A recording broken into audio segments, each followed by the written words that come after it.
दोस्तों नमस्कार। आज इस वीडियो में हम गुप्ता एम्पायर से रिलेटेड सारी जानकारी हासिल करेंगे। ठीक है। जैसे हमने मौर्य एम्पायर में सोशल, पॉलिटिकल, इकोनॉमिकल और religious plus art and culture ये चीज़ें देखी, सेम ऐसे ही हम गुप्ता एम्पायर में देखेंगे। और हमें आपको खुद पता है कि जो MPPSC का मेंस है, ठीक है ना, तो उसमें यूनिट 1 आपकी और यूनिट 3 है आपकी। ठीक है। तो यूनिट 1 में आपका पूरा एंशियंट प्लस मेडाइवल आ जाता है, यूनिट 3 में मॉडर्न आ जाता है, और इसी में ही थोड़ा सा MP का स्वतंत्रता संग्राम भी ऐड हो जाता है। तो मतलब मोटा माटी आप देखें तो यूनिट 1 और यूनिट 3 मिला के 60 नंबर होते हैं। अब इस 60 नंबर के लिए आप कितना ज़्यादा पढ़ना चाहेंगे? मतलब हिस्ट्री तो पढ़ना ही चाहिए, हर इंसान को हिस्ट्री पढ़ना चाहिए, चाहे वो MPPSC की तैयारी करे चाहे वो ना करे। लेकिन आप इस चीज़ के लिए 60 नंबर के लिए कितना दिन देना चाहेंगे? आप 60 नंबर के लिए अगर आप 6 दिन भी दे रहे हैं तो बहुत ज़्यादा दिन दे रहे हैं। इससे ज़्यादा तो आप अगर मतलब 100 नंबर का ऐसे आता है, ठीक है, उस एक पेपर में मतलब उस एक पेपर को अगर आप 6 दिन पढ़ लेंगे तो आपका 6 दिन में हो जाएगा। ठीक है, मतलब तैयारी हो जाएगी एक। तो मेरा कहने का मतलब ये है कि हम इधर सिर्फ ऐसे ऐसे टॉपिक पढ़ेंगे जिससे हमारा जो कॉस्ट बेनिफिट है ना वो इतना रहे कि अगर हम 10 पढ़ रहे हैं तो 8 आ जाए, लेकिन अगर हम 20 पढ़ेंगे और 8 आए तब दिक्कत हो जाएगी। ठीक है। तो इसलिए हम सिर्फ और सिर्फ इस एस्पेक्ट पे अगर फोकस करेंगे तो हमारा बहुत अच्छे से एग्ज़ाम क्लियर भी होगा, हमारे मार्क्स भी अच्छे आ जाएंगे। और दूसरा, हमें जो दूसरे सब्जेक्ट है जिस पे हम फोकस कर सकते हैं, जैसे सोशोलॉजी आपको 150 नंबर की पढ़नी है पूरी। ठीक है। जैसे आपको ज्योग्राफी 150 नंबर की पढ़नी है पूरी। उसके बाद आप देखें तो एथिक्स हो गया, प्लस आपका मैनेजमेंट वाला पोर्शन जो है और एडमिनिस्ट्रेशन वाला जो पोर्शन है वो सब हो गया। तो ये सब बड़े भी हैं, नए भी हैं, वास्ट भी हैं। तो इसलिए इसको अगर आप बहुत ज़्यादा टाइम देंगे तो आपका ये सब पोर्शन छूट जाएगा। और हिस्ट्री में तो इतना है कि आपको मतलब वही है, दिल दरिया वहाँ की समंदर। ठीक है। तो जितना खोदोगे उतना अंदर चले जाओगे आप। तो हिस्ट्री में तो अगर आप इस पहलू से पढ़ना शुरू करोगे कि मैं तो पूरा पढ़ के ही जाऊँगा, तो फिर दूसरे सब्जेक्ट्स के लिए दिक्कत हो जाएगी। तो इस हिसाब से हमारी सिर्फ इतनी स्टडी है, जो मेन उसे क्वेश्चन है जो हाल फिलहाल में आते रहे हैं, हर PSC में लगभग पूछते रहे हैं, तो हमारा सिर्फ फोकस उसी में है। तो जैसे हम इसके जो मेजर रूलर हैं, जैसे समुद्रगुप्त, तो समुद्रगुप्त की विजय के बारे में पढ़ेंगे। ठीक है। तो समुद्रगुप्त जो है उसने किस तरीके से अपना रूल इस्टेब्लिश किया, किस तरीके से अपना शासन चलाया, उस तमाम चीज़ों के बारे में बात करेंगे। लेकिन उसमें जो उसके फेमस अभियान रहे हैं हम सिर्फ उनको ध्यान देंगे। जैसे कि आप देखिए उसने माफ़ कीजिएगा, जैसे उसने कि मतलब उसने एक सेकेंड, जैसे उसने उत्तर भारत की विजय की, दक्षिण भारत की विजय की, फिर यहाँ जो आर्कटिक जंगल में रहते थे इनकी विजय की, जो सीमाई लोग रहते थे उनको पराजित किया। ठीक है। उसके बाद ये सीमाई हो गए, फिर जो विदेशी लोग रहते थे उनको उसने पराजित किया। तो इस प्रकार से 1 2 3 4 5, ये 5 अभियान थे उसके। ठीक है। तो बस हमें मोस्टली समुद्रगुप्त में यही याद रखना है, जो यही एक इम्पॉर्टेंट बनता है। तो जैसे उसने आर्यावर्त की विजय की, तो पहले तो जो इंट्रो आया तो आपको तो उसमें लिख देना है कि समुद्रगुप्त जो है वो गुप्ता एम्पायर का है ना एक प्रसिद्ध, शक्तिशाली और महत्वाकांक्षी शासक था। ठीक है। ये तो इसका इंट्रो हो गया बस। ठीक है। और उसके बाद फिर आपको उसकी विजय जैसे बतानी, तो आर्यावर्त की उत्तर भारत की विजय, जहाँ के 12 शासकों को हराया। तो उत्तर भारत के राजाओं के लिए उसने आर्यावर्त की पॉलिसी अपनाई और 12 शासकों को हराया। ठीक है। फिर और इनको डायरेक्टली कंट्रोल किया उसने। ठीक। दूसरा, आर्टविक की विजय। आर्टविक मतलब जो जंगल में रहते थे, लूट मार करते थे, इनके लिए परिचारिकी कृत, ठीक है, ये पॉलिसी अपनाई इसने। ठीक है। उसके बाद फिर इसने जो दक्षिण के राजा रहते थे उनके लिए ग्रहण मोक्ष अनुग्रह की नीति अपनाई।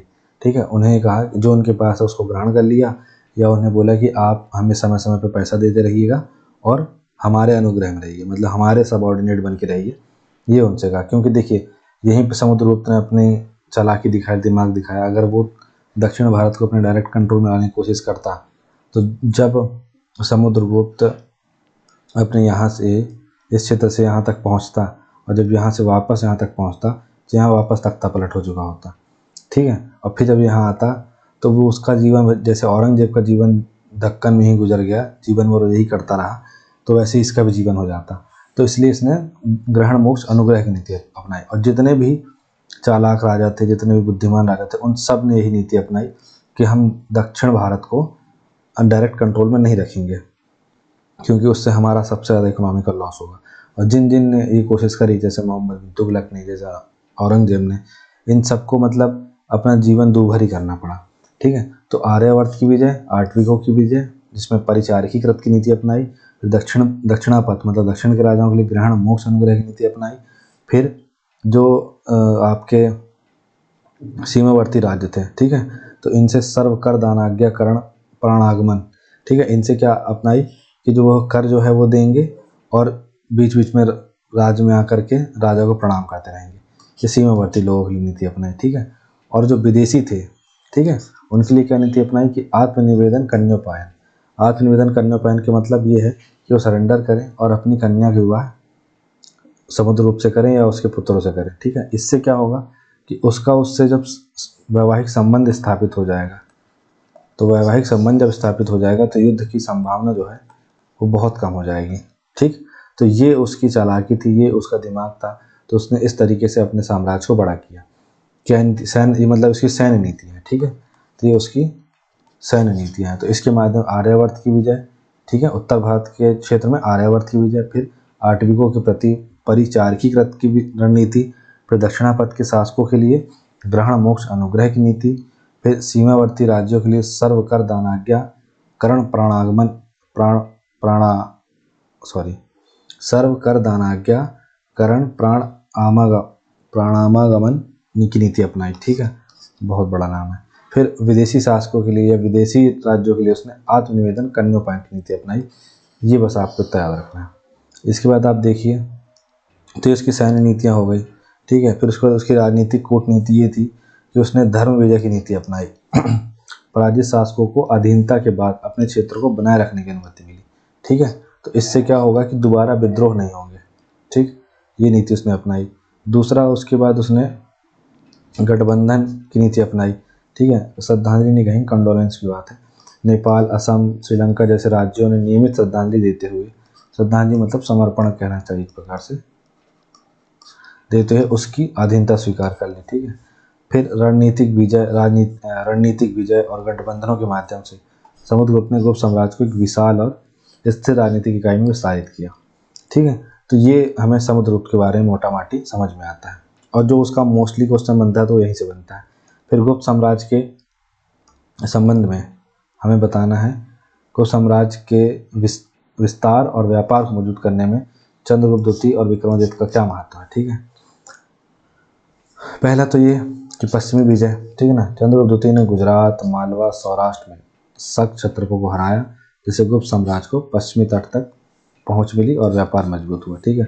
अब देखिए, एक चीज़ आप ये भी ध्यान रखिए कि जैसे आप जिस साम्राज्य के बारे में पढ़ रहे हैं, ठीक है, तो उसके आसपास कौन से शासक रहते हैं और, ठीक है, कौन से राजा रहते हैं, बस आप ये ध्यान रखिए, उनकी उसी से लड़ाई होगी।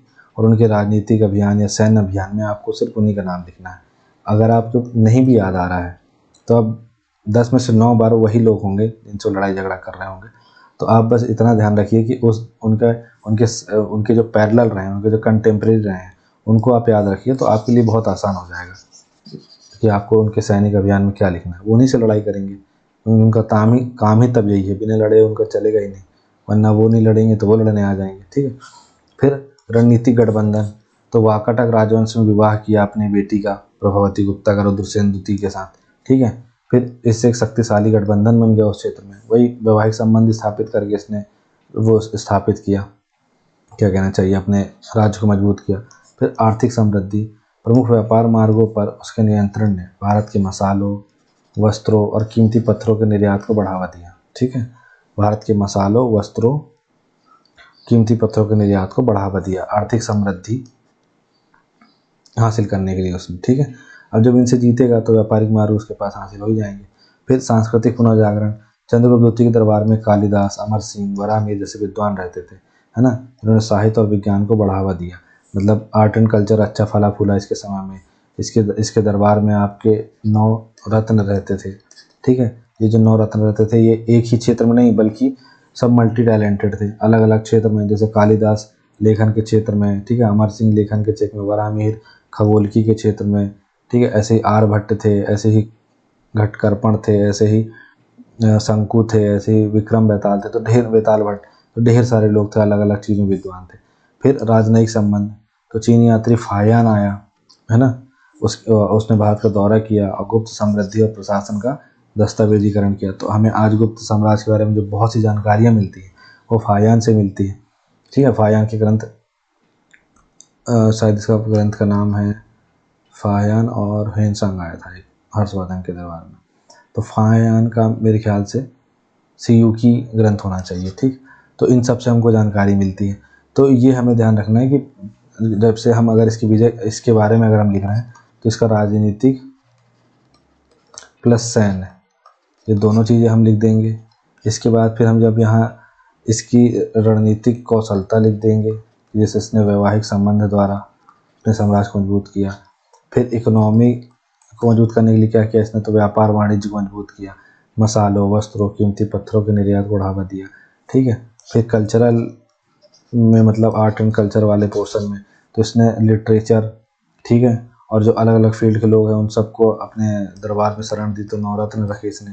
ठीक है, फिर उसके बाद इसने इसके जो दरबार में और कौन आया, इसके दरबार में विदेश से भी लोग आए, तो मतलब इसके विदेशी संबंध भी अच्छे थे। ठीक है, तो इस तरीके से हमें इसके बारे में सब लिखना है। अब आपको पता ही होगा कि ये जो है मतलब चंद्रगुप्त जी जो हैं, इनके जो भाई साहब थे, उनके मतलब हुणों ने आक्रमण किया, तो उन्होंने कहा कि अपनी मतलब जो चंद्रगुप्त द्वितीय विक्रमादित्य थे, इनका मेन नाम था रामगुप्त। ठीक है, और इनके भाई थे, तो इनके भाई को हुणों ने पराजित किया और उन्हें शर्त रखी कि या तो तुम हमारी शरण में आ जाओ, अपना राज्य हमें सौंप दो, तो अपनी पत्नी को हमें भेज दो। ठीक है, तो वो फिर अपनी पत्नी को ही भेजने लग गया। तो फिर रामगुप्त जो है डोली में पत्नी बन के गया और फिर उसके बाद उसको पराजित किया, और फिर उसके बाद यही रामगुप्त उपाधि धारण करके चंद्रगुप्त द्वितीय विक्रमादित्य बन गया और अपनी भाभी से भी शादी कर ली और भाई को निपटा दिया। ठीक है, तो सर्वाइवल ऑफ द फिटेस्ट वाला सीन है, अल्फा मेल। ठीक, फिर गुप्त काल के दौरान विज्ञान और गणित की क्या प्रगति हुई। ठीक है, तो इसको हमें बहुत अच्छे तरीके से समझना पड़ेगा, क्योंकि यहाँ पे हमें 2 आंसर मिलेंगे। जब आंसर एक ये पूछा जाएगा कि स्वर्ण युग वाला, ठीक है, तो ये पूरा मटेरियल, ये विज्ञान और गणित की प्रगति प्लस आर्ट एंड कल्चर वाला जो पोर्शन, इसमें साहित्य शामिल है, मंदिर स्थापत्य शामिल है, वो सबको इसमें डालना पड़ेगा। तो जैसे विज्ञान और गणित की प्रगति की बात करें तो आर्यभट्ट का जैसे योगदान है ना, तो जो आर्यभट्ट थे उन्होंने शून्य की अवधारणा, दशमलव प्रणाली, पाई के मूल्य को पेश किया और खगोलीय अंतर्दृष्टि में पृथ्वी की गुणन गति शामिल थी। ये सभी बताया कि इन्होंने ये भी बताया कि पृथ्वी कितने दिनों में घूमती है, ये सब के बारे में बताया। चंद्रग्रहण, सूर्य ग्रहण के बारे में बात करी। वहीं वराहमिहिर जो थे, इनका भी खगोलीय विज्ञान में बहुत हाथ मजबूत था। इन्होंने ज्योतिषी, प्राकृतिक विज्ञान, है ना, पर एक विश्वकोशी ग्रंथ बृहद संहिता लिखा। ठीक है, तो बृहद संहिता, बृहद जातक इन्हीं के द्वारा लिखा गया है। आर्यभट्ट के द्वारा आर्यभट्टीयम नामक ग्रंथ लिखा गया है। हम इनको और डिटेल से जो हमारा पेपर 3 पार्ट बी का जो यूनिट 1 है साइंस वाला, उसमें जो भास्कर फर्स्ट और आर्यभट्ट, वराहमिहिर से बहुत सारे जो हमारे एंशियंट साइंटिस्ट रहे उनके बारे में है, तो उसको हम बहुत डिटेल से पढ़ेंगे और बहुत अच्छे से पढ़ेंगे। लेकिन यहाँ हमको बेसिक समझ लेना है। फिर चिकित्सा में प्रगति जैसे, तो जो चरक संहिता है और सुश्रुत संहिता है को और विकसित किया गया। अभी जो चरक थी ये तो है ना, इन्होंने भी मेडिकल के फील्ड में काम किया, सुश्रुत ने भी मेडिकल फील्ड में काम किया, या गुरु चले थे आपस में। ठीक है, फिर धातु विज्ञान की जैसे हम बात करें, जो दिल्ली का मेहरौली का लौह स्तंभ है, उस कहा जाता है कि उसमें अभी तक वो जंग मुक्त है। तो ऐसी कौन सी टेक्नोलॉजी से तरीके से, कौन सी तरीके से उसको विकसित किया गया, कौन सी केमिकल प्रोसेस के द्वारा उसको विकसित किया गया कि उसमें जंग नहीं लगता है। तो ऐसा मतलब टिस्को और इनको जो अपनी स्टील अथॉरिटी है, इन सब चीज़ों को देना चाहिए ताकि भाई ऐसा स्टेनलेस स्टील बनाए कि ज़िंदगी भर चले। ठीक है, फिर कैलेंडर और समय मापन, तो खगोल विज्ञान में नवाचारों ने समय और ग्रहों की चाल की गणना करने के तरीकों में सुधार किया। तो ये मोटा माटी आपको 4-5 पॉइंट्स याद रखने हैं अगर 5 मार्क्स वाले में 7 मार्क्स वाले में आता है। और बाकी इसके अलावा फिर हम आगे अभी और बड़ा है उस पर डिस्कस करेंगे। फिर उसके बाद नालंदा और नालंदा इसको हटाते हैं, अभी आर्ट एंड कल्चर देखते हैं गुप्त साम्राज्य का। तो आप अगर आर्ट एंड कल्चर देखें तो इसमें देखिए कि मूर्तिकला और प्रतिमा विज्ञान, ठीक है। तो गुप्त मूर्तिकारों ने अनुग्रह और शांति से चिन्हित बुद्ध, विष्णु और शिव की मूर्तियों को बनाने में उत्कृष्टता हासिल की। तो मतलब यहाँ पे आप ये देखिए कि हर मतलब धर्मनिरपेक्ष वाली स्थिति है, ठीक है। सभी धर्मों के मंदिर बन रहे हैं, ठीक है। इसके बाद वास्तुकला की अगर बात करें तो जैसे देवगढ़ में दशावतार मंदिर और अजंता की गुफाएं मंदिर डिजाइन में गुप्तकालीन उत्कृष्टता को दर्शाया गया है, ठीक है। फिर चित्रकला भी है इसमें, तो अजंता के भित्ति चित्र जातक कथाओं के विषय को दर्शाते हैं, ठीक है। यथार्थवाद, जीवंत रंग और जटिल विवरण को दिखाते हैं। वहीं अगर आप बाकी गुफाएं देखेंगे उसमें 9 गुफाएं हैं, वो भी इस तरीके का, उसमें पांडव केव्स भी हैं, वो सब वर्णन करती हैं। कि फिर उसके बाद साहित्य की बात करें तो कालिदास जैसे लेखक इस अवधि दौरान बहुत फले फूले, ठीक है। फिर सिक्के और शिलालेख गुप्त राजाओं ने विभिन्न देवताओं और शासकों को दर्शाते हुए सुंदर ढंग से तैयार किए गए सोने के सिक्के जारी किए, ठीक है। तो इनके आर्ट एंड कल्चर में हम और क्या देखते हैं, जैसे मंदिर है इनके, जैसे देवगढ़ में दशावतार मंदिर है विष्णु जी का जो शेष सैया पे लेटे हुए है ना, ये झांसी उत्तर प्रदेश में है। फिर भीतर गांव का शिव और विष्णु मंदिर है जो कि कानपुर में है।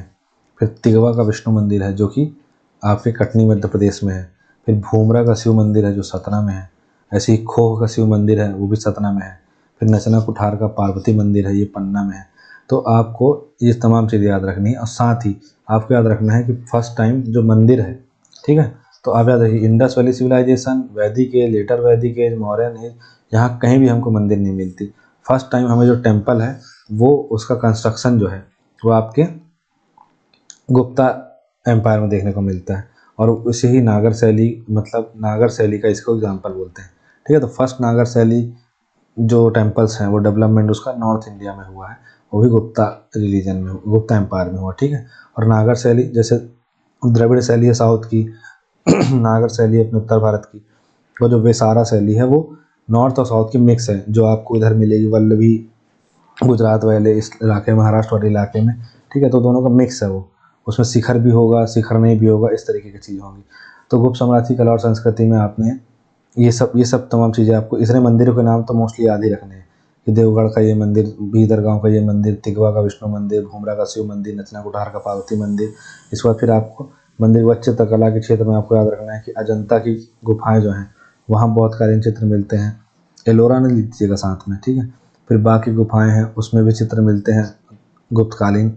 ये अजंता में 29 गुफाएं हैं, बाग में 9 गुफाएं हैं, ठीक है। इसके अलावा उदयगिरी की जो गुफाएं हैं, ठीक है, ये मिलती है आपके विदिशा जिले में। तो इसे चंद्रगुप्त सेकंड विक्रमादित्य जो था उसके सेनापति ने बनवाया था। फिर बाद में इसका जो रिनोवेशन है वो किया गया उदयादित्य के द्वारा, जो राजा भोज का पौत्र था, ठीक है। तो उसी के बाद इसका नाम फिर उदयगिरी हो गया। तो ये भी गुप्तकालीन गुफा है, ठीक है, याद रखिएगा आप।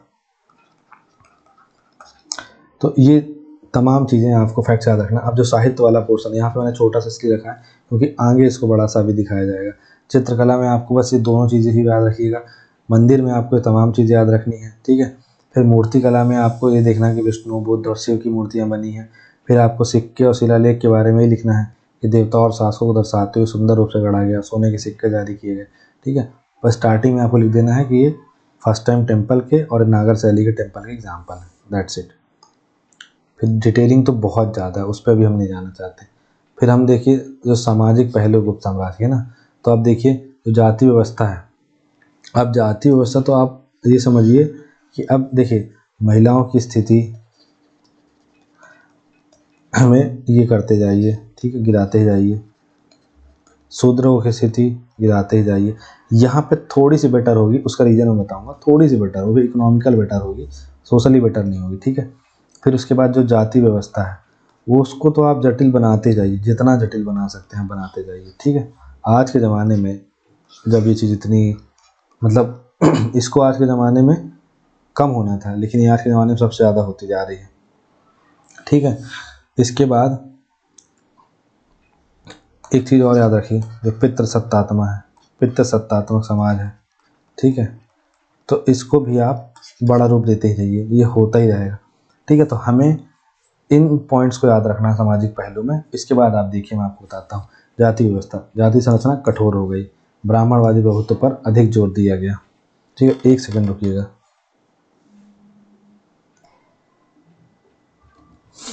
ठीक है, ब्राह्मणवादी प्रभुत्व पर अधिक जोर दिया गया। अब यहाँ पे क्या हुआ, जो जाति व्यवस्था, जैसे शुरू में हमने देखा था कि वर्ग से वर्ण बना, फिर वर्ण से जाति बनी, फिर जाति और कॉम्प्लेक्स होती गई। ठीक है, तो वर्ण व्यवस्था जो है वो पूर्णतः स्थापित हो गई। ठीक है, फिर जो जाति व्यवस्था है उसकी संरचना बहुत कठोर हो गई, मतलब जन्म आधारित तो हो ही गया, उसके साथ ही साथ और कॉम्प्लेक्सिटी आ गई। कायस्थ जाति नामक नवीन जाति का उदय हुआ। ठीक है, फिर महिलाओं की स्थिति, महिलाओं की सामाजिक स्थिति में गिरावट आई, प्रतिबंध बढ़ गए, शिक्षा के अवसर कम हो गए। हालांकि कुछ महिलाओं को संपत्ति के, कुछ महिलाओं को शिक्षा के अधिकार दिखाई दिए हैं, लेकिन वो सिर्फ एक ऐसे वर्ग में जो शासक वर्ग में है, और वो कितने होंगे, गिने चुने 1-2% भी नहीं होंगे, 0.001%। ठीक है, तो एक्सेप्शन को क्या गिने यहाँ पे। दूसरा, जो एरण अभिलेख है उसमें सती प्रथा के साक्ष्य मिलते हैं। ठीक है, भानुगुप्त शासक के दौरान। तो फिर उज्जैन में देवदासी प्रथा के बारे में मिलता है, जिसे कालिदास ने अपनी रचनाओं में वर्णित किया है। तो ये सब तो कुप्रथाएं हैं जो चालू हो गई। फिर पारिवारिक संरचना आप देखिए, पितृसत्तात्मक परिवार तो है ही, है ना। कुलीन महिलाओं को सांस्कृतिक क्षेत्रों में कुछ प्रभाव प्राप्त था, लेकिन आप देखिए आम महिलाएं थी, उन्हें ऐसा कुछ भी नहीं था। विवाह में देखिए अनुलोम प्रतिलोम दोनों विवाह चल रहे थे। अनुलोम विवाह मैंने आपको बताया कि जहाँ उच्च वर्ण का लड़का और निम्न वर्ण की लड़की, जो ये मानते हैं तथाकथित निम्न वर्ण, और प्रतिलोम विवाह में कि उच्च वर्ण की लड़की और निम्न वर्ण का लड़का। ठीक है, फिर सांस्कृतिक एकीकरण, हिंदू, बौद्ध, जैन परंपराओं का मिश्रण देखा गया। ठीक है, फिर शिक्षा, तो ब्राह्मणवादी व्यवस्था ने वैदिक ग्रंथों को बढ़ावा दिया, जबकि नालंदा जैसे विश्वविद्यालय ने उच्च शिक्षा को प्रोत्साहित किया। साथ ही हमें यहाँ पे पुराण आदि ये सब जो है संकलित होते दिखते हैं। फिर वर्ण के अनुसार दंड व्यवस्था थी, जैसे कि अगर ब्राह्मण ने कोई गुनाह किया है तो उसके साथ क्या होगा, उसको शायद सज़ा ही ना मिले या कम सज़ा मिले, लेकिन वही गुनाह शूद्र ने किया है तो हो सकता है उसे फांसी की सज़ा मिल जाए। ठीक है, ये चल के का रूल ऑफ लॉ जब आया ब्रिटिशर्स के आने के बाद, तब जाकर के व्यवस्था बदली। ठीक है, इस्लाम में तो अभी भी यही होता है, मतलब मोस्टली इस्लाम में तो जो ऐसी कंट्री है वहाँ तो ये होता है कि शरीयत के हिसाब से देते हैं, तो ये वर्ण के हिसाब से देते थे। ठीक है, फिर अस्पृश्यता, अस्पृश्यता जो है जारी रही, फायान ने इसके बारे में जिक्र किया है, और दास प्रथा भी थी। ठीक है, तो ये तमाम चीज़ें, अब मैंने यहाँ पे जो कहा था कि शूद्र की स्थिति थोड़ी सी बेहतर हुई थी, वो इसलिए हुई थी कि ब्राह्मणों को बहुत सारी ज़मीनें दान में दी गई। ठीक है, और जब वो ज़मीनें दान में दी गई तो ब्राह्मणों के पास उसमें खेती कराने के लिए, उनके पास तो खुद का समय है नहीं, खुद का ज्ञान है नहीं, तो दूसरों से कराएंगे खेती किसानी। अब दूसरों से कराएंगे तो उसके बदले में उन्हें कुछ तो देना पड़ेगा। तो इसमें क्या हुआ कि अगर ब्राह्मण के पास 10 खेत हैं तो उसने 9 खेत में अपनी खेती करवाई और 1 खेत में खेती करने के लिए शूद्र को दे दिया। तो कंपैरेटिवली शूद्र की स्थिति पहले से थोड़ी सी बेहतर हुई, लेकिन सिर्फ इकोनॉमिकली। ठीक है, वो सोशली कुछ भी नहीं बदला उसमें, तो याद रखना है आपको। फिर राजनीतिक पहलू में अगर आप देखें तो ये अब सिंपल सी बात है, जैसे हमारा भारत जो है वो ऊपर क्या हो गया, कंट्री, देश, फिर प्रांत, फिर संभाग, फिर जिला, फिर उप जिला या फिर तहसील बोल लीजिए, ऐसे करके पूरे बटा हुआ है। ठीक है, ऐसे ही उस समय था, केंद्र बटा है, फिर केंद्र बटा है प्रांत में, प्रांत बटा है जिले में, है ना। केंद्र का प्रमुख राजा, प्रांत का प्रमुख आपका ये उपरी हो गया देश, अवनी भुक्ति भी बोलते थे इसको, जिला का प्रमुख विषयपति हो गया, जिले को विषय बोला जाता था।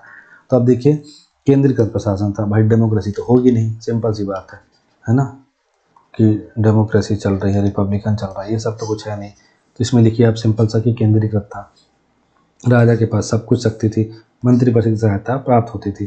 ठीक है, फिर उसके बाद यहाँ पे भी याद रखिए कि ये चीज़ें तो आपको लिखना ही लिखना है। वंशानुगत था, केंद्रीकृत था, ठीक है, राजा के पास सर्वोच्च शक्ति थी, ये तो कॉमन चीज़ें हैं।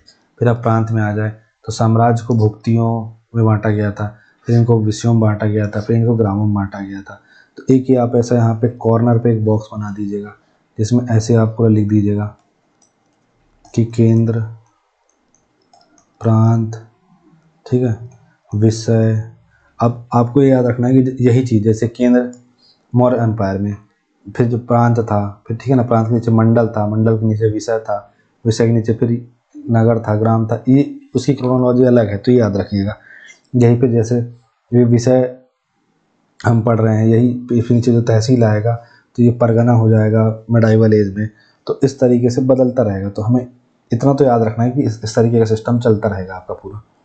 1947 तक आपकी डेमोक्रेसी, वंशानुगत नहीं था, ये सब लिखना है, ठीक है। मतलब वंशानुगत था, डेमोक्रेसी नहीं थी, ये सब लिखना है आपको। तो अब जो प्रांतीय प्रशासन है, तो सिंपल सी बात है, इसका हेड किसको बनाएगा? राजा अपने लड़के को ही बनाएगा, ठीक है। जैसे आप देखिए MK जो स्टालिन है, तमिलनाडु के CM है, ठीक है, उन्होंने डिप्टी CM अपने बेटे उदयनिधि स्टालिन को बना दिया है।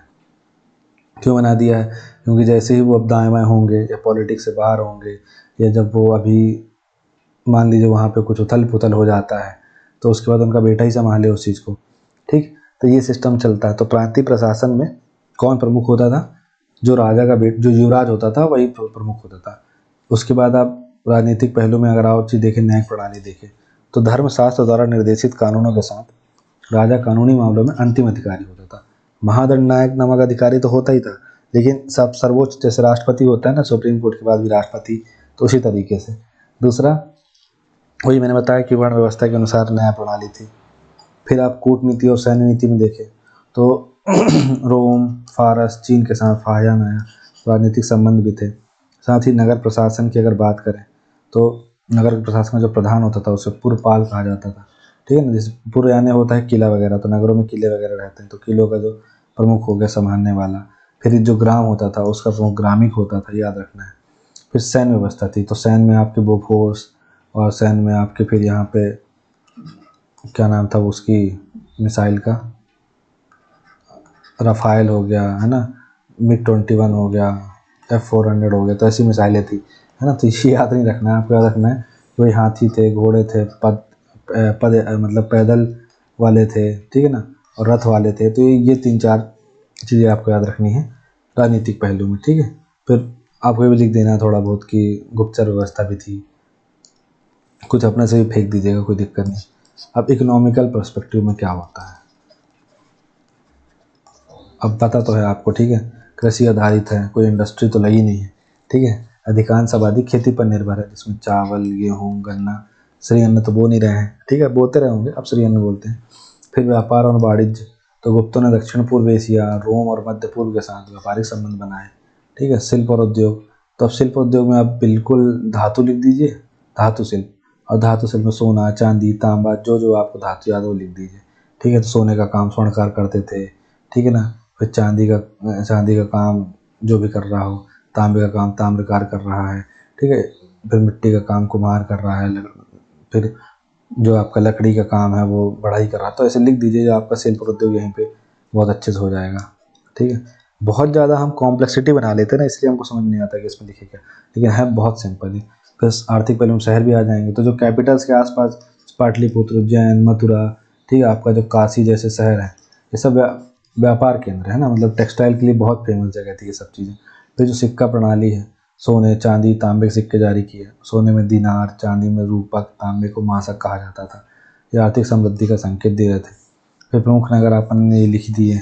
इसके साथ आपको ये भी याद रखना है कि अब जैसे हम पहले लिखते थे वस्तु विनिमय, वस्तु विनिमय अभी भी ग्राउंड लेवल पे चलता होगा, ठीक है। लेकिन जो राजा महाराजा लोग हैं, जो अब वो राजा महाराजा लोगों ने जो एक अपना सिस्टम डेवलप कर लिया ट्रेड करने का, चीज़ें करने का, उस पे ये चीज़ें चल रही है। लेकिन अभी भी ग्राउंड रोड पे आज भी आप गांव में जाएंगे तो लोग जो महुआ बीनते हैं, ठीक है, वो महुआ बीनेंगे और फिर एक दुकान में जाएंगे और उसको महुआ देंगे, जो भी उसको 4 से 5 किलो जो भी उसने महुआ सुखाने के बाद जो भी उसका वजन हुआ बचा, वो उस दुकानदार को देंगे। दुकानदार उसके बदले में उसको कुछ सामान दे देगा और वो महुआ रख लेगा।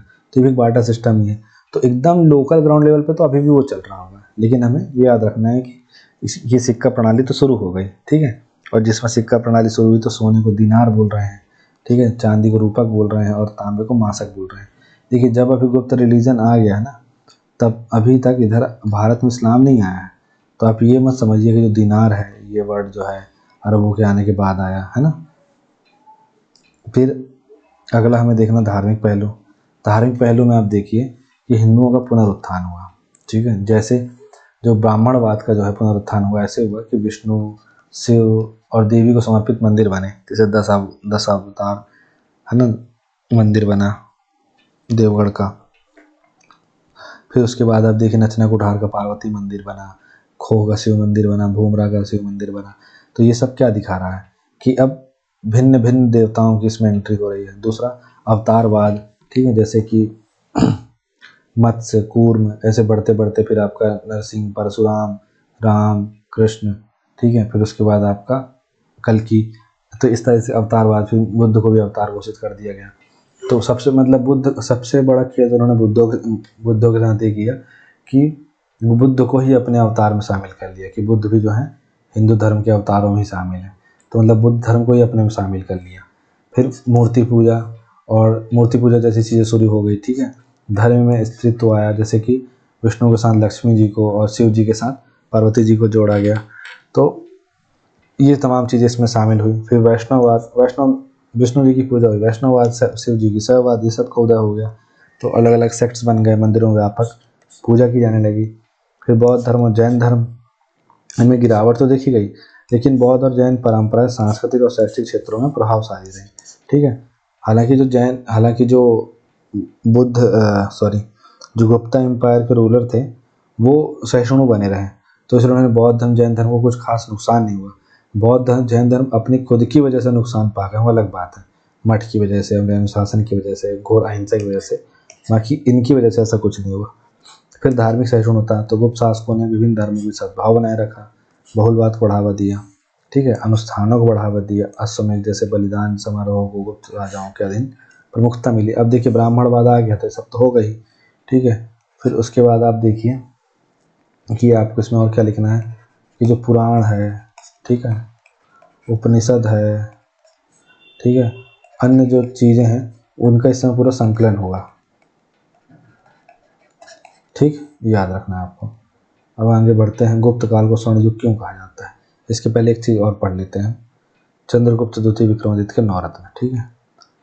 तो पहले तो याद रखना है कि 9 रत्न जो थे वो किसके दरबार में थे? चंद्रगुप्त द्वितीय विक्रमादित्य के दरबार में। फिर आपको याद रखना है कि वो कौन कौन, मतलब याद रखना है उनके नाम क्या थे, पहला चीज़।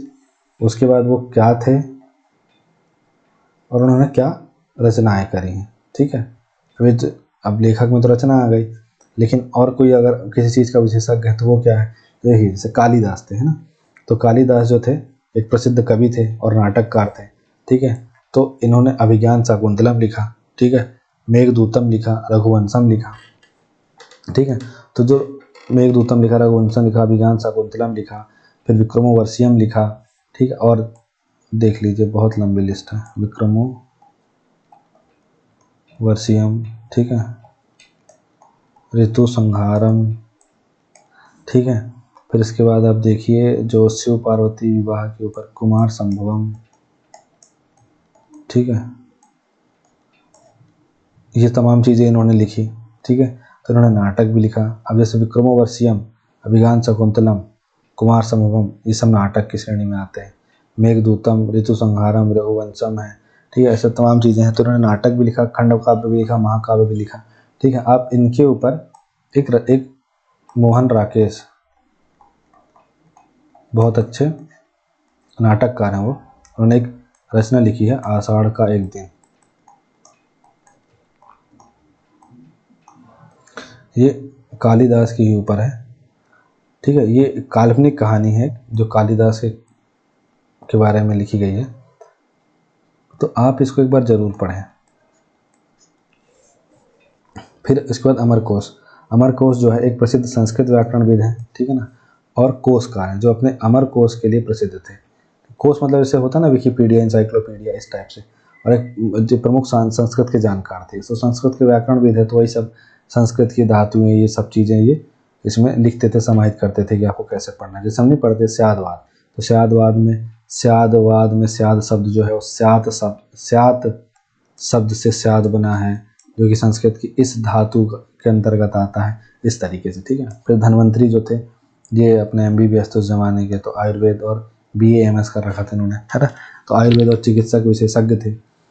फिर उसके बाद आप देखिए जैसे धन्वंतरी जो है, धन्वंतरी मतलब बनाया जाता है, चिकित्सक दिवस मनाया जाता है, नहीं वो 1 जुलाई होता है, मतलब धनतेरस के दिन धन्वंतरी जयंती मनाई जाती है।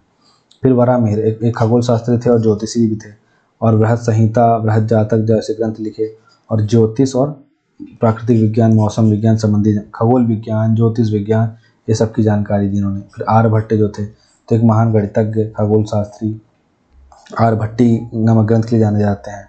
शून्य, पाई, पृथ्वी के घूमने जैसी अवधारणाओं को पेश किया। ठीक है, इसके बाद आप देखिए छपणक, ठीक है ना, छपणक एक विद्वान और ज्योतिष थे। ठीक है, याद रखना है। शंकु वास्तुशास्त्र, वास्तुकला के प्राचीन भारतीय विज्ञान में प्रसिद्ध वास्तुकार हैं। ठीक है, ये बता रहे हैं कि भाई मतलब जो घर है आपका ईस्ट फेसिंग होना चाहिए, ये इन्होंने शुरू किया है, मतलब ठीक है ये सब। तो घर ईस्ट फेसिंग होना चाहिए, घर के इस पोर्शन में कचरा नहीं होना चाहिए, नॉर्थ ईस्ट में कचरा नहीं होना चाहिए, घर के सीढ़ी के नीचे ये नहीं होना चाहिए। तो ये सब चीज़ें इन्होंने बताया। सिंहमुखी द्वार नहीं होना चाहिए। तो मतलब इस तरीके से इन्होंने ये सब बताया हुआ लगता है। ठीक है, फिर घटकर्पण, तो ये क्या थे, ये कवि थे तो साहित्यिक योगदान के लिए जाने जाते हैं। संस्कृत कविता लिखते रहे होंगे, ठीक है ना, ये समम धेनु अस्ति, ऐसे कुछ भी करते रहे होंगे। फिर बेताल भट्ट, तो विक्रम बेताल की कहानी सुनी होगी आपने, तो जो उसमें विक्रम है वो ऐसा बोला जाता है यही चंद्रगुप्त विक्रमादित्य, या फिर वो विक्रमादित्य, ठीक है, किसके भाई, अपने भर्तहरि जी के भाई, ठीक है, वो उनको बोला जा सकता है। तो बेताल भट्ट जो है ब्राह्मण विद्वान था, जो तंत्र और जादुई प्रथाओं में अपने योगदान के लिए जाना जाता था। आप बिल्कुल बेताल भट्ट को अकबर के नवरत्नों में बीरबल से कनेक्ट कर सकते हैं। ठीक है, एकदम हाजिर जवाब और बढ़िया चीज़। फिर पतन आ गया, तो पतन के पीछे आते हैं। तो आपको 9 नाम याद रखने हैं, कालिदास भाई, अमर सिंह, धन्वंतरी, वरामिहिर, आर्यभट्ट, ठीक है, छपणक, शंकु, घटकर्पण, बेताल भट्ट। ठीक, ये याद रख। अब इसको आप पूरा याद रखिएगा, और इन्होंने जो जो काम किया ये पूरा याद रखिएगा। तो जब हम गोल्डन एज पढ़ेंगे, ठीक है, तो उस पर नवरत्न, उसके इसके अलावा ये जो पहलू है आपका, ये आर्ट एंड कल्चर, ये वाला पहलू, ये 2 पहलू आप बस विशेष रूप से ध्यान रखना गोल्डन एज वाले में, उसके अलावा आपका पूरा कंप्लीट हो जाएगा। तो स्वर्ण युग क्यों कहते हैं, इसमें आते हैं, अपन बात करते हैं। तो स्वर्ण युग क्यों कहते हैं इसको, तो देखिए क्या क्या एस्पेक्ट्स होते हैं किसी भी चीज़ के, social, political, economical, religious, art and culture, ये मोस्टली अपन पहलू देख के चलते हैं। अब सोशल पहलू में आप देखिए कि वर्ण व्यवस्था है, जाति व्यवस्था है, वर्ण व्यवस्था तो और जटिल हो गई, जाति व्यवस्था और जटिल हो गई है, शूद्रों की स्थिति भी खराब है, महिलाओं की स्थिति भी खराब है, सती प्रथा तक देखने को मिल गई है, देवदासी प्रथा तक देखने को मिल रही है। तो इस पर्सपेक्टिव से तो हम इसको नहीं बोल सकते स्वर्ण युग। ठीक है, फिर पॉलिटिकल में आइए। हाँ, तो पॉलिटिकल को ऐड कर सकते हैं कि भाई जो राजा थे, ठीक है ना, वो बढ़िया थे, जैसे समुद्रगुप्त हो गया आपका, फिर जैसे आपका चंद्रगुप्त द्वितीय, विक्रमादित्य हो गया, ठीक है, फिर उसके बाद आपका कुमारगुप्त है, फिर स्कंदगुप्त है। तो ये तमाम बढ़िया बढ़िया राजा हैं। ठीक है, तो इस मामले में बोला जा सकता है कि हाँ, मतलब इन राजाओं ने बहुत अच्छा शासन चलाया, जिसकी वजह से गुप्त काल इस्टेब्लिश रहा और आगे बढ़ा। ठीक है, तो इनको इस पॉइंट को लेके रखिए आप। फिर इकोनॉमिकल वाले में कि इनका ट्रेड बढ़िया था। ठीक है, ट्रेड के साथ साथ ही इनका मतलब जो है, जो गोल्ड कॉइन है ये बहुत प्योर क्वालिटी का था और बहुत प्रसारित हुआ। फिर आप और देखें तो इनका जो व्यापार वाणिज्य दूर दूर तक इंटरनल एक्सटर्नल प्रसारित था। ठीक है, तो इकोनॉमिकल रूप से भी बढ़िया थी। ठीक है, ज़मीन एक्सपांड हुई। फिर रिलीजियस रूप से देखिए कि जैन, बौद्ध और जो ब्राह्मणवाद, ये तीनों धर्म में बढ़िया चल रहे हैं। ठीक है, फिर सहिष्णु हैं, धर्मनिरपेक्ष भी हैं, सब तरीके के टेम्पल देखने को मिल रहे हैं। तो इधर ही बढ़िया चल रहे हैं तो। लेकिन आप लिखेंगे परंतु इन सब के अलावा भी जो आर्ट एंड कल्चर वाला पक्ष है ना, उसमें आप देखिए कि फर्स्ट टाइम टेम्पल बना आपका। ठीक है, दूसरा आप देखिए कि फर्स्ट टाइम टेम्पल बना, फिर नागर शैली का डेवलपमेंट हुआ। ठीक है, हर रिलीजन के मंदिर बने। ठीक है, उसके बाद आप देखिए कि इन्होंने जो मेहरोलिस्ट आर्ट, मतलब आर्ट एंड कल्चर में बढ़ते जा रहे हैं। तो साहित्य, कला, वास्तुकला, साहित्य वाले में जैसे मैंने बताया कि साहित्य वाले में आप देखिए कि कालिदास, ठीक है, फिर उसके बाद आपके अमर सिंह, ठीक है, फिर उसके बाद आपके और कौन थे, घटकर्पण, ठीक है, ये तमाम लोग बढ़िया लिख रहे हैं। फिर उसके बाद इसमें लिखने के मामले में ही आपके वराहमिहिर भी लिख रहे हैं बृहद संहिता, ठीक है। आपके आर्यभट्ट भी आर्यभट्टियम लिख रहे हैं। ये तमाम चीज़ें हुई। फिर वैज्ञानिक उन्नति में आप देखें तो गणित और खगोल के क्षेत्र में बढ़िया काम हुआ। आर्यभट्ट, वराहमिहिर, ये सब लोग जानकारी दे रहे हैं। आर्यभट्ट बोल रहे हैं कि भाई धरती गोल है। आर्यभट्ट बता रहे हैं कि भाई चंद्र ग्रहण, सूर्य ग्रहण के बारे में। आर्यभट्ट बता रहे हैं कि इतने दिनों में पृथ्वी चक्कर लगा लेती है, शून्य, पाई, इनके बारे में जानकारी दे रहे हैं। वराहमिहिर ज्योतिष विज्ञान, खगोल विज्ञान के बारे में ही ऐसी जानकारियाँ दे रहे हैं। दिन रात मौसम के बारे में बता रहे हैं। तो ये तमाम चीज़ें। फिर उसके बाद जो हमने तमाम जो मंदिर पढ़े थे, ठीक है, कि 10 अवतार मंदिर, भूमरागा शिव मंदिर, खो मंदिर, फलाना मंदिर, ये तमाम चीज़ें जो पढ़े वो यहाँ पर प्रॉपर तरीके से आ जाएगा। तो इस पर्सपेक्टिव से जो आप देखेंगे, अब बोलेंगे कि हाँ, इस पर्सपेक्टिव से देखा जाए तो गुप्त काल को स्वर्ण युग मानने में कोई बुराई नहीं है और गुप्त काल को निसंदेह स्वर्ण युग माना जाना चाहिए, ठीक है। तो ये आपका एक उचित आंसर होना चाहिए कि आप पहले social, political, economical, religious aspect को थोड़ा थोड़ा समझाएं, फिर आर्ट एंड कल्चर को। तो जो आपने आर्ट एंड कल्चर में जितने नवरत्न यहाँ डाल जितने बता देना है पूरे आर्ट एंड कल्चर में, जो ये वाला पूरा पार्ट है इसको पूरा डालिए, ठीक है। चित्रकला, वास्तुकला, ठीक है। फिर उसके बाद आप इसमें क्या कहते हैं, मूर्ति कला डालिए, फिर साहित्य डालिए, सिक्के शिलालेख डालिए। उसके बाद फिर आप इसमें जो आपके नवरत्न हैं ये, तो इन नवरत्नों के सबके काम डालिए और उसके बाद आप देखिए आपका आंसर कितना अच्छा तैयार होगा। तो ये तमाम चीज़ें आपको करनी है। गुप्त काल को स्वर्ण युग क्यों कहा जाता है इसमें, तो क्या ध्यान रखना है आपको कि सोशल, पॉलिटिकल, इकोनॉमिक और रिलीजियस, इन सबको थोड़ा थोड़ा समझाना है। लेकिन इसमें भी लिखना है कि इतना तो पहले भी बढ़िया चल रहा था, मौर्य काल में भी तो ये चीज़ चल रही थी, तो उसको गोल्डन एज क्यों नहीं बोला जाता। लेकिन जब गुप्त काल में जब इन्होंने ये सब काम किया साइंस के फील्ड में, ठीक है, और मेडिसिन के फील्ड में, फिर आप देखिए आयुर्वेद के फील्ड में, फिर आप देखिए डेवलपमेंट्स के फील्ड में, जैसे मेहरुल स्तंभ अभी तक जंग नहीं लगी है, ठीक है। तो इस तमाम फील्ड, जैसे कालिदास ने जो ग्रंथ तब लिखे हैं वो आज भी रेलिवेंट है, आज भी इतने बेहतरीन ग्रंथ है वो कि आज भी उनकी बहुत अच्छे से लोग पढ़ते हैं। वो आज भी, मतलब मेघदूतम आप पढ़िए, मेघदूतम में मतलब मेघदूत जो है, मेघ मतलब दूत बन के जा रहे हैं यक्ष यक्षिणी के लिए, ठीक है ना। यक्ष भेज रहा है यक्षिणी के पास मेघों को अपनी व्यथा बताने के लिए।